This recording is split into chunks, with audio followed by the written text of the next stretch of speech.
So ayan, magsasagot muna tayo ng mga comment. Gawa nga ng ang dami kong ano diyan, comment diyan na hindi siya nasasagot. Ito kasi is latest lang siya. Pero yung post ko is 2022 pa ata yun. Pero 13 hours pa lang siya. Ayan, so sasagutin natin.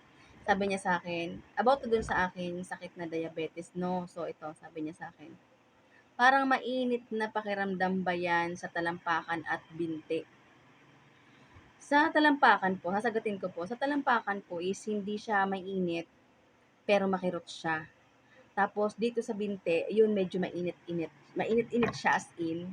Lalo pag sa gabi, sobrang kirot talaga, nilalamog ko siya, binubugbog ko siya, ganyan. So, ayun. Pero ngayon, nag-stop akong uminom ng ano, ng tawag nito, ng B-complex.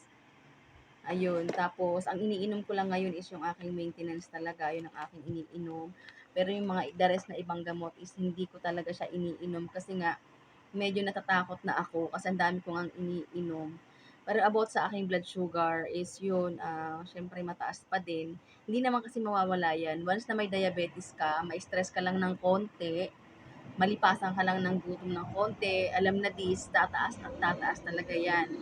So, ramdam ko pag tumataas yung sugar ko kasi yung aking mata nanlalabo.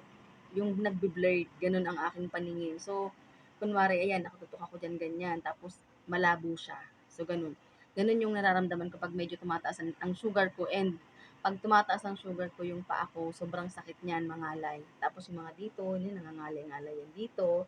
Parang gustong gusto kong ganun-ganunin, masama-masahihin, ganun. So, yun lang po.